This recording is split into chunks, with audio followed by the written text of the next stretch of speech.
Assalamualaikum warahmatullahi wabarakatuh. Halo, kita ketemu lagi masih dalam pembahasan seputar permasalahan hukum. Dan kali ini kita akan berbicara mengenai PKL, yang mana permasalahan PKL ini sudah pernah kita bahas di edisi yang pertama.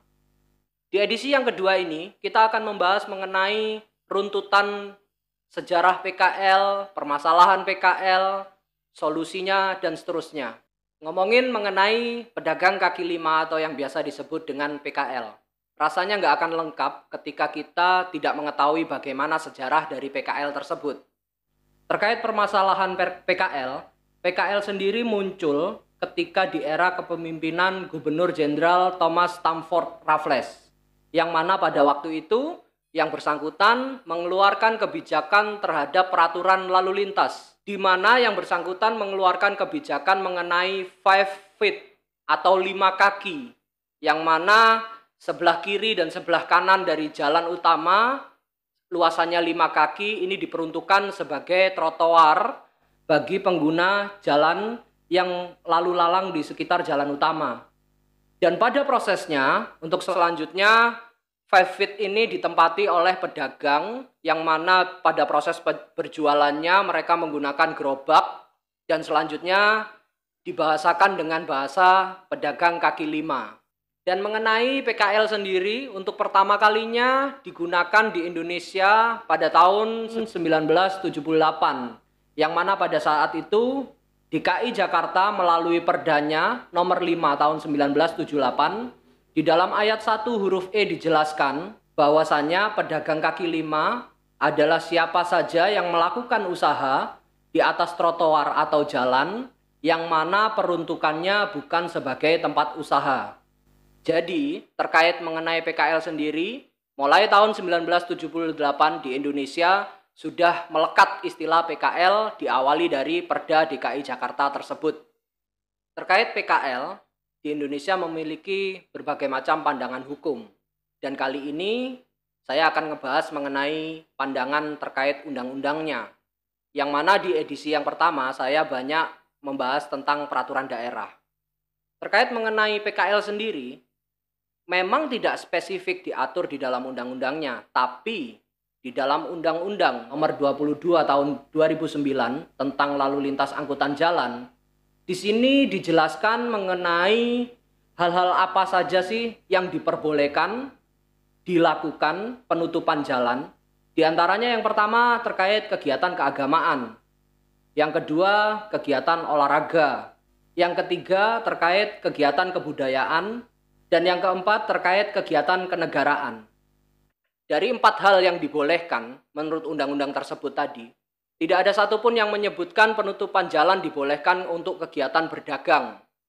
Jadi bisa disimpulkan di dalam Undang-Undang Nomor 22 Tahun 2009 tentang lalu lintas angkutan jalan, di sini tidak mengatur atau tidak mengizinkan penutupan jalan yang peruntukannya untuk berdagang. Lalu bagaimana terkait pandangan dari Undang-Undang Nomor 38 Tahun 2004 tentang jalan? Di dalam pasal 63 dijelaskan bahwasannya setiap orang yang melakukan kegiatan yang mengganggu fungsi jalan dapat diancam dengan hukuman pidana selama 18 bulan kurungan dan denda sebesar 1,5 miliar. Oke, itu tadi mengenai pandangan hukum terkait undang-undang yang berkaitan dengan PKL. Meskipun tidak spesifik mengatur tentang PKL, tapi di dalamnya mengatur tentang jalan, yang mana PKL ini proses berdagangnya ada di sekitar area jalan. Lalu bagaimana terkait permasalahan yang muncul dengan keberadaan PKL? Dalam hal ini saya akan berbicara mengenai PKL yang berada di lingkungan Gading Fajar dan Taman Pinang. Terkait mengenai eksistensi keberadaan PKL di 2 lokasi tersebut tadi, permasalahan yang kerap muncul dan kerap dikeluhkan oleh masyarakat yang ada di sekitar area pemukiman di daerah tersebut adalah yang pertama permasalahan sampah, yang mana sampah sisa dari hasil perdagangan yang dilakukan oleh para PKL ini di keesokan harinya kerap kali menumpuk dan menimbulkan kesan kumuh. Tidak hanya permasalahan sampah saja dalam hal ini yang muncul. Tentunya Berbicara Gading Fajar dan Taman Pinang, hampir keseluruhan masyarakat Sidoarjo mengetahui bahwasannya dampak yang lain adalah kemacetan.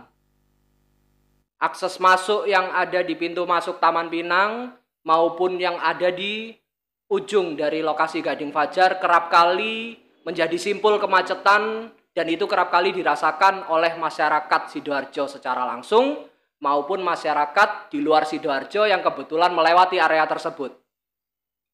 Dan ketika kita kaitkan terkait permasalahan yang ada dengan situasi sekarang yang mana saat ini pandemi COVID-19 sedang melanda, tentunya permasalahan baru muncul di sini yang mana pemetaan terkait penyebaran virus COVID-19 sendiri akan sangat sulit dipetakan. Mengingat eksistensi dari keberadaan PKL ini tentunya akan mengundang masyarakat yang berkunjung entah hanya sekedar melihat maupun membeli. Kerumunan masyarakat ini tentunya menjadi permasalahan baru ketika kita berbicara pemetaan penyebaran virus COVID-19. Dan ketika permasalahan PKL ini sudah terjadi berlarut-larut dan terkesan dibiarkan, tentunya akan muncul pertanyaan, bagaimana sih upaya konkret yang seharusnya dilakukan? Upaya yang bisa dilakukan, saya menyarankan untuk upaya yang pertama, yaitu warga menerbitkan petisi. Petisi yang saya maksudkan di sini di dalamnya mencantumkan identitas dan tentunya sebab penolakan terhadap keberadaan PKL tersebut.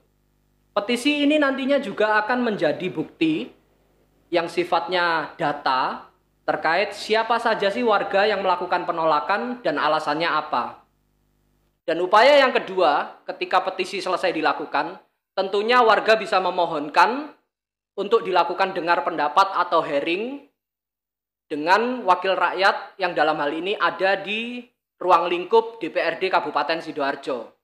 Dalam proses hearing tersebut, petisi yang tadi telah dibuat oleh masyarakat tentunya dalam hal ini juga menjadi bukti formil bahwasannya ada masyarakat yang secara langsung menolak keberadaan PKL dengan sebab-sebab tertentu tadi yang tertuang di dalam petisi tadi. Dan selanjutnya ketika berbicara proses hearing sudah dilakukan, masyarakat bisa mengajukan surat permohonan kepada Kemendagri. Dalam hal ini mengacu pada Undang-Undang Nomor 3 Tahun 2014 tentang pemerintah daerah, yang mana di dalam undang-undang tersebut dijelaskan bahwa pemerintah pusat memiliki kewenangan untuk mengawasi peraturan daerah yang muncul, baik yang sifatnya rancangan maupun yang sudah disahkan. Dan tentunya di dalam hal ini, fungsi pengawasan yang dimaksudkan adalah mengawasi peraturan daerah agar tidak bertentangan dengan peraturan yang lebih tinggi. Dan terkait mengenai PKL, seandainya dalam hal ini, di dalam Perda Sidoarjo atau peraturan daerah Kabupaten Sidoarjo ditemukan, masyarakat menemukan peraturan daerah yang sifatnya bertentangan dengan undang-undang, yang di dalam hal ini menjadi pijakan hukum bagi eksistensi PKL selama ini, tentunya masyarakat bisa bersurat ke Kementerian Dalam Negeri untuk dilakukan pengawasan dengan pertimbangan Perda tidak boleh bertentangan dengan undang-undang yang lebih tinggi di atasnya. Dan ketika berbicara spesifik di sini yang saya maksudkan adalah Undang-Undang Nomor 22 Tahun 2009 tentang lalu lintas dan angkutan jalan, serta Undang-Undang Nomor 38 Tahun 2004 tentang jalan, yang mana tadi sudah saya rincikan mengenai detail dari undang-undang tersebut. Tentunya Perda yang muncul tidak boleh bertentangan dengan aturan yang lebih tinggi di atasnya, yang saya maksudkan adalah undang-undang tersebut tadi. Dan selain upaya tersebut yang sudah saya jelaskan tadi, masyarakat sebagai warga negara juga memiliki hak untuk mengajukan gugatan terhadap pembatalan Perda, dengan catatan ditemukan Perda yang dalam hal ini secara fungsi bertentangan dengan kemasyarakatan dan dengan undang-undang yang lebih tinggi di atasnya. Selain itu, masyarakat juga bisa mengajukan gugatan class action atau gugatan kelompok terhadap pemerintah Kabupaten Sidoarjo, yang mana gugatan class action ini tentunya di dalam gugatannya harus bisa menjelaskan mengenai kerugian apa yang terjadi di masyarakat. Dan selanjutnya kesalahan apa yang dalam hal ini mungkin harusnya dilakukan namun tidak dilakukan oleh pemerintah Kabupaten Sidoarjo. Itu tadi terkait mengenai apa-apa saja yang bisa dilakukan masyarakat Kabupaten Sidoarjo. Dan terkait upaya-upaya yang lebih detailnya perlu dilakukan proses pengkajian dan pendalaman yang lebih detail lagi terkait mengenai permasalahan PKL tersebut. Oke, itu tadi ulasan seputar permasalahan PKL di edisi yang kedua. Dan obrolan yang kita mulai tadi bisa saya simpulkan bahwasannya yang pertama, permasalahan eksistensi PKL ini bisa diselesaikan dengan cara diawali dengan hearing dan lain sebagainya. Dan apabila proses tersebut tidak menunjukkan hasil yang signifikan, sebagai warga negara memiliki hak gugat yang mana di dalamnya tadi sudah saya jelaskan bisa dilakukan upaya dengan gugatan class action dan seterusnya dan seterusnya. Dan hal lain di luar upaya hukum yang bisa dilakukan masyarakat adalah memanfaatkan momentum pemilu kada yang akan terjadi dalam waktu dekat. Yang mana masyarakat bisa menanyakan terhadap kontestan pemilu. Dalam hal ini mungkin dengan bahasa yang lebih mudah, tanyakan secara langsung kepada para calon bupati dan calon wakil bupati dalam proses kampanyenya, apakah mereka mampu ketika nantinya terpilih untuk mengembalikan fungsi jalan Gading Fajar dan Taman Pinang kembali menjadi fungsi yang sebenarnya. Oke, itu tadi ulasan mengenai PKL. Dan kita akan ketemu lagi di video-video selanjutnya masih dalam pembahasan seputar hukum. Tetap optimis, tetap bekerja, dan salam semangat. Wassalamualaikum warahmatullahi wabarakatuh.